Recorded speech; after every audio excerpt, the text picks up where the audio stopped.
अस्सलामुअलैकुम, मेरा नाम नबील है और मैं एक सॉफ्टवेयर डेवलपर हूँ। ये चैनल टेक्निकल वीडियोस और बिजनेस बेस पर रहेगा। अगर मेरी वीडियो अच्छी लगे तो वीडियो को लाइक करो, चैनल को सब्सक्राइब करो और let's move on to the main topic.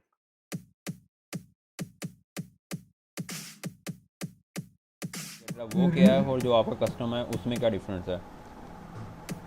अब देखें जो हमारा डिफ़ॉल्ट और कस्टम में जो डिफरेंस है। अब ये आपका ओके ये मैकडी लाइन है, ये आपकी एमएससीडी लाइन है, ओके ये एमएससीडी लाइन और ये आपकी हाँ जी सिग्नल लाइन है। ओके, तो इन दोनों लाइंस की जो कैलकुलेशन हैं, ये एमएससीडी लाइन है और ये आपकी सिग्नल लाइन है। तो जो डिफ़ॉल्ट है, ये वाला फेज नोट्स है, मैं डिफ़ॉल्ट के लिए बता रहा हूँ। जो डिफ़ॉल्ट है वो डिफ़ॉल्ट इस तरह से कैलकुलेट करता है कि जो 12 पीरियड का जो एमएससीडी लाइन है, अगर आपने वो कैलकुलेट करनी है तो small M E M A की वैल्यू को ये सब्ट्रैक्ट करता है 26 ई एम ए की ओके वैल्यूज़ के साथ। ओके, और ये 26 ई एम ए की जो वैल्यू है, इनका जो डिफरेंस है, इस डिफरेंस को फिर वो मैं इसको ना टेक्स्ट के थ्रू आपको बता देता हूँ।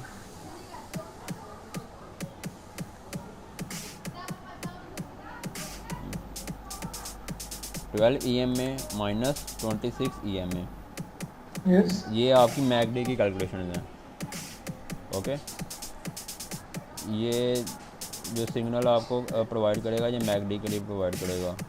आपने इन दोनों को कैलकुलेट करना है, फिर उनको सब्ट्रैक्ट करना है, और ये ओ आपको एम आई सी डी जो वैल्यू प्रोवाइड करेगा डिफरेंस, एक मूविंग एवरेज दूसरी मूविंग एवरेज के बीच हाँ में जी जो ये गैप है, ये गैप जो हाँ उनसे ये जी गैप एमएससीडी है।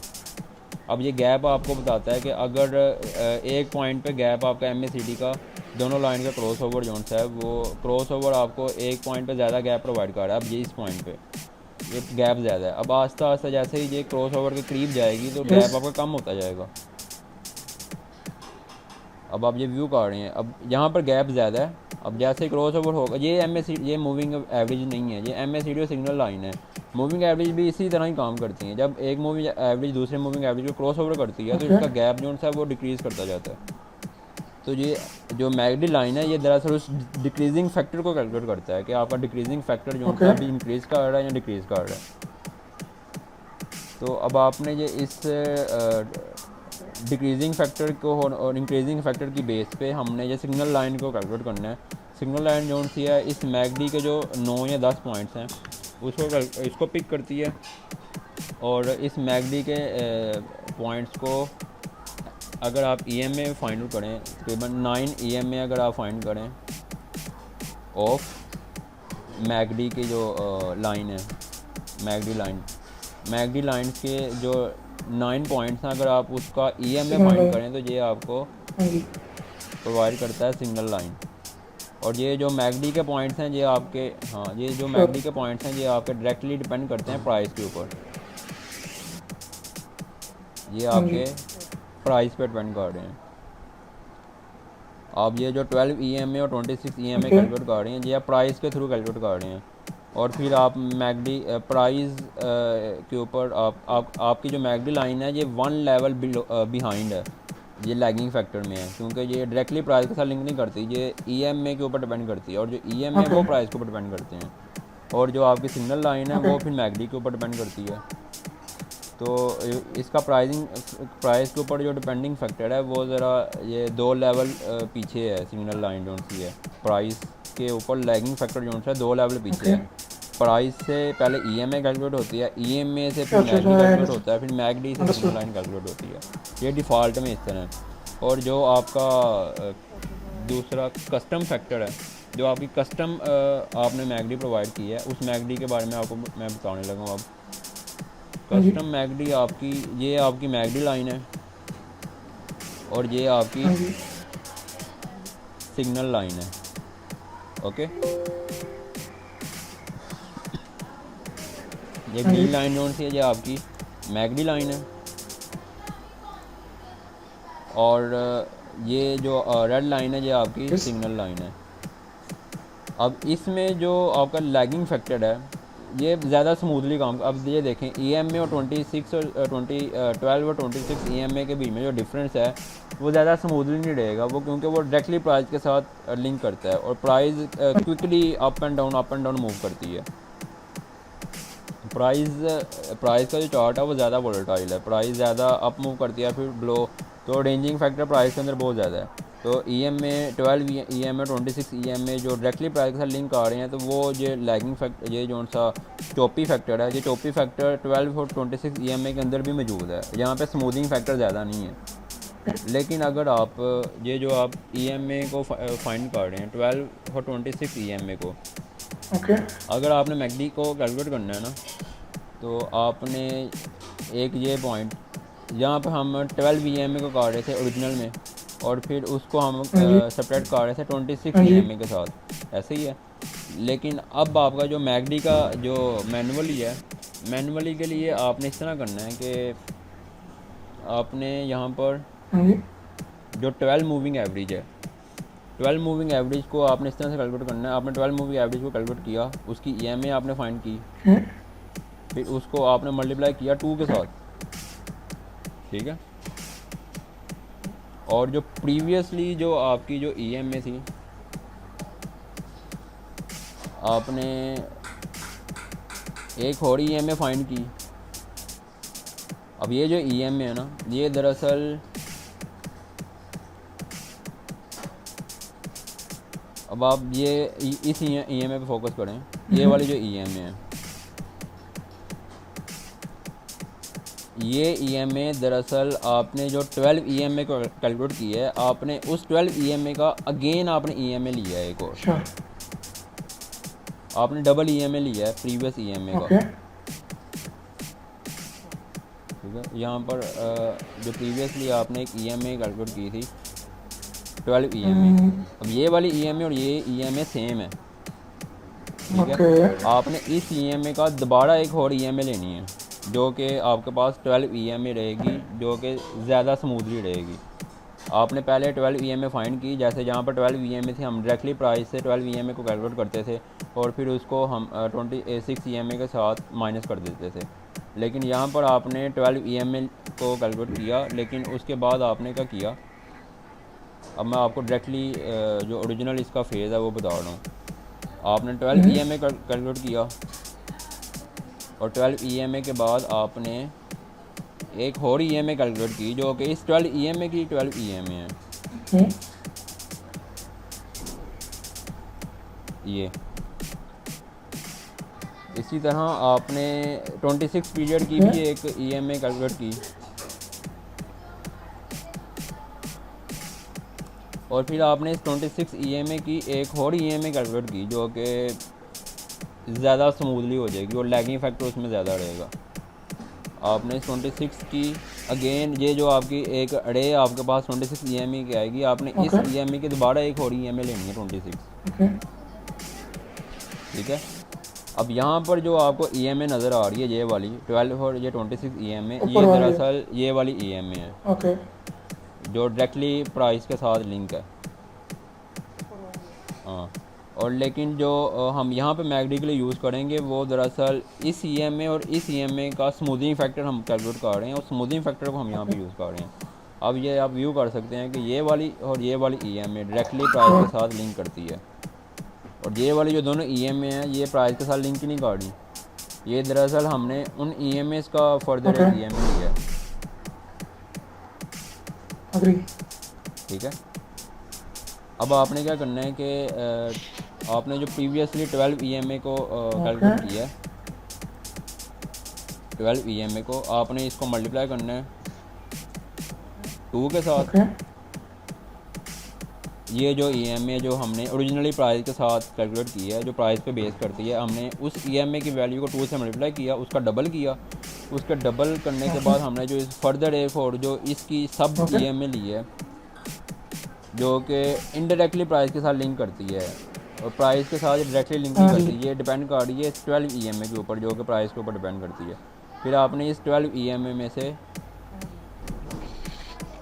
हाँ जी। आपने जो ओरिजिनल 12 EMI लिया उसको डबल किया, उस डबल करने के बाद उसमें से आपने इस EMI को सब्ट्रैक्ट किया।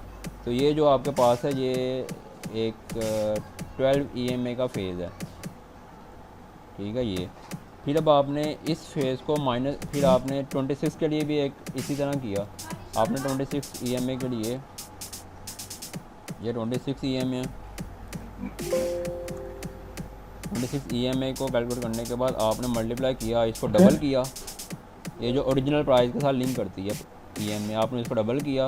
उसको डबल करने के बाद आपने जो सेकंड EMI आपने कैलकुलेट की थी 26 EMI, जो कि इस 12 EMI के ऊपर डिपेंड करती है। फिर आपने उसको प्रीवियस वाली को जो ओरिजिनल EMI है उसको डबल करने के बाद इस EMI की वैल्यू को उसमें से सब्ट्रैक्ट किया। तो जो आपके पास ओरिजिनल EMI आई है वो ये है, उसको डबल करने के बाद आपने इस EMI से सब्ट्रैक्ट किया, तो जो आपके पास वैल्यू आएगी, आप ये एक स्मूदिंग वैल्यू है, जो कि आपने इसको डबल EMI सब EMI इसकी एक इम्प्लीमेंट की, फिर उसको इसमें से सब्ट्रैक्ट किया डबल करने के बाद, जो ये आपका स्मूदिंग फैक्टर है। और आपने इस स्मूदिंग फैक्टर को आपस में सब्ट्रैक्ट किया और ये आपको प्रोवाइड करेगा, इसका जो सब्ट्रैक्शन है, ये सब्ट्रैक्शन आपको प्रोवाइड कर रही है मैकडी लाइन, ठीक है। और आप ओरिजिनल में देखें तो जो डायरेक्ट जो आप प्राइस से EMI कैलकुलेट कर रहे हैं, उस EMI का सब्ट्रैक्शन आपको मैकडी लाइन प्रोवाइड कर रहा है। और यहाँ पर आपको आपने EMI फाइंड की, उसकी एक सब EMI एक और फाइंड की, फिर उसका एक स्मूदिंग फैक्टर कैलकुलेट किया आपने।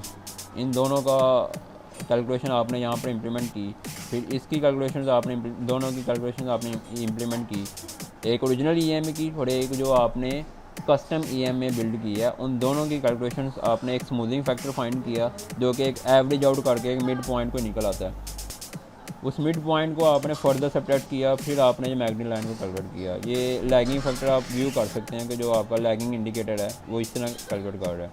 और जो ये सिग्नल लाइन है आपकी, सिग्नल लाइन सेम, इसकी कैलकुलेशन सेम आपकी जो ओरिजिनल EMI है उसी की तरह ही है। सिग्नल लाइन की कैलकुलेशन सेम वैसी है, लेकिन जो मैकडी लाइन्स की कैलकुलेशन है वो आपकी मैनुअली ये है। और अब आप यहाँ पे व्यू कर सकते हैं कि यहाँ पर मैंने ये आपको यहाँ पे नज़र आएगा, ये जो आपका प्रीवियसली जो इंडिकेटर है, इसमें ये आपके पास वैल्यू नज़र आ रही हैं। आपने जो EMI का फैक्टर है, जो मैंने भी आपको बताया यहाँ पर, कि आपने एक ओरिजिनल EMI को मल्टीप्लाई किया 2 से और उसको आपने सब्ट्रैक्ट किया आपकी कस्टम EMI से। तो ये आपका जो ओरिजिनल जो आपने इंडिकेटर प्रोवाइड किया था, ये मैंने वो कोड यहाँ पे पेस्ट किया है। और यहाँ पे आप क्लियरली व्यू कर सकते हैं तो zero lagging EMI short period की जो EMI है ज़ीरो लैगिंग, आपने उस ज़ीरो लैगिंग EMI के रिज़ल्ट को 2 से मल्टीप्लाई किया। 2 से मल्टीप्लाई करने के बाद आपने ज़ीरो लैगिंग EMI, ये EMI 1 है, यहाँ पे देखें ये EMI 1 है, EMI 1 ओरिजिनल है और EMI 2 जो सी है ना वो आपकी कस्टम है। आपने ओरिजिनल EMI को 2 से मल्टीप्लाई किया ओरिजिनल वाले में और फिर उसको कस्टम EMI की वैल्यू से सब्ट्रैक्ट कर दिया। तो ये आपके पास स्मॉल पीरियड का जो स्मूथिंग फैक्टर है वो आ गया। इसी तरह आपके पास जो लॉन्ग EMI है, आपने लॉन्ग EMI के रिज़ल्ट को 2 के साथ मल्टीप्लाई करके उसको डबल किया और डबल करने के बाद आपने जो कस्टम आपके पास EMI लॉन्ग 2 है उसमें से आपने सब्ट्रैक्ट किया। तो ये आपके पास लॉन्ग EMI का स्मूथिंग फैक्टर आ गया। फिर उस आपने स्मॉल EMI का स्मूथिंग फैक्टर और लॉन्ग EMI के स्मूथिंग फैक्टर को आपने सब्ट्रैक्ट किया। ये आपका मैनुअली मैकडी कैलकुलेट हो गया। और जो सिग्नल लाइन है वो सिग्नल लाइन सेम वैसे ही कैलकुलेट हो रही है जैसे कि अब ये आपका ओरिजिनल था। और जो मेरा मैनुअल है, मेरा मैनुअल में भी आप व्यू कर सकते हैं, जो वैल्यूज़ मैं कैलकुलेट कर रहा हूँ एग्जैक्ट वैसे ही कैलकुलेट कर रहा हूँ। यहाँ पर आपके पास 12 EMI है जो कि ओरिजिनल है, जो कि प्राइस के ऊपर बेस कर रही है। जहाँ पे आप प्राइस वैल्यू देख सकते हैं, ये बार के क्लोज प्राइस के ऊपर बेस कर रही है, ये डिपेंडेंट है प्राइस के ऊपर। जैसे ये वैल्यू है, ये ओरिजिनल EMI प्राइस के ऊपर डिपेंड कर रही है। अब आप यहाँ पर देख सकते हैं ये भी वैसे ही है, ये 12 EMI ओरिजिनल है और ये प्राइस को डिपेंड कर रही है। अब इसके बाद मैं एक और 12 EMI कैलकुलेट कर रहा हूँ और ये जो 12 EMI है ये डिपेंड कर रही है इस EMI की वैल्यू के ऊपर। यहाँ पर आप देख सकते हैं मैंने प्राइस नहीं दी बल्कि ये 12 EMI दी है। हाँ जी। ये वाली EMI प्राइस पर डिपेंड कर रही है और जो सेकंड 12 EMI जो कि कस्टम EMI है वो दरअसल इस EMI पर डिपेंड कर रही है। ओके। और फिर आगे मैं फर्दर क्या कर रहा हूँ, यहाँ पर आप लैगिंग फैक्टर देख सकते हैं जो मैकडी मैं कैलकुलेट कर रहा हूँ, मैकडी कैलकुलेशन। अब मैकडी कैलकुलेशन सेपरेटली मैंने नीचे एक फंक्शन बिल्ड किया है। ये मैकडी मोड्स हैं, MM मोड, इचिमोको मोड और स्टोकेस्टिक मोड, ये रहा, ये कस्टम में आ गए, ये पैनल क्लिक और ये मैकडी कैलकुलेशन। अब यहाँ पर आप व्यू करें सेम वैसे ही जो 12 EMI जो ओरिजिनल EMI है उसका रिज़ल्ट जो सा है मैंने उसको 2 से मल्टीप्लाई किया। 2 से मल्टीप्लाई करने के बाद उसको डबल किया, डबल करने के बाद मैंने यहाँ पर उसको कस्टम EMI है उसके साथ सेपरेट कर दिया। तो ये आपको इसने प्रोवाइड कर दिया स्मॉलर EMI का स्मूथिंग फैक्टर। अब यहाँ पे इस स्मूथिंग फैक्टर को मैंने लॉन्गर EMI के स्मूथिंग फैक्टर के साथ माइनस किया। सेम वैसे ही जैसे आपका जो कस्टम EMI है। तो कस्टम EMI में अगर आप व्यू करें, मैं आपको इंडिकेटर से व्यू करवा देता हूँ। कस्टम EMI में भी सेम आपकी जो ये EMI कैलकुलेट हो रही हैं, आप यहाँ पे व्यू कर सकते हैं। तो ये शॉर्ट EMI है आपकी, शॉर्ट EMI